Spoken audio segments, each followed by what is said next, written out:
जो होता है वो अच्छे के लिए ही होता है, क्योंकि मालदीव ने वो करके दिखा दिया है जो सही मायनों में भारत सरकार नहीं कर सकी थी।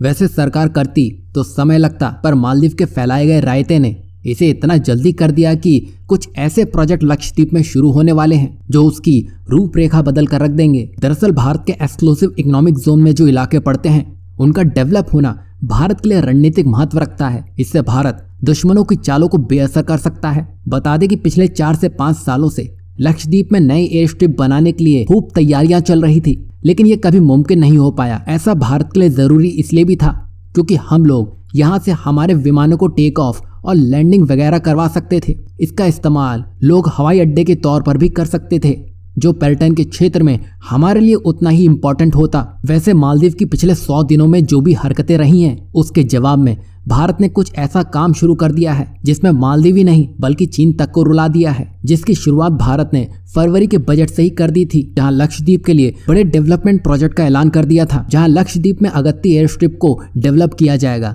जहां इसकी लेंथ को बढ़ाकर 2800 मीटर कर दिया जाएगा, जिसमें भारत के दिग्गज L&T को 4,500 करोड़ रुपए का कॉन्ट्रैक्ट दिया गया है। और बहुत ही जल्दी इसे इस लायक तैयार कर दिया जाएगा कि यहाँ से आप बड़ी आसानी से टेक ऑफ और लैंड कर सकते हैं। इसे आप ऐसे समझिए कि भारत का एक तरफ अंडमान आइलैंड तैयार हो चुका है, वहीं लक्षद्वीप में भी भारत ने अपनी पूरी तैयारी कर ली है। तो भारत के पास 2 ऐसे पॉइंट आ जाएंगे जहां चीन भारत से कितना भी नजदीक क्यों ना आ जाए, भारत आसानी से जवाब दे सकेगा। वहीं भारत की एयरलाइंस कंपनियों को भी यहां ऑपरेट करने के लिए पहली अनुमति दी जा चुकी है। ऐसा कर देने से भारत के जो बचे कुचे टूरिस्ट हैं जो मालदीव जाने का सोच रहे हैं, उनको भी लक्षद्वीप की तरफ मोड़ दिया जाएगा।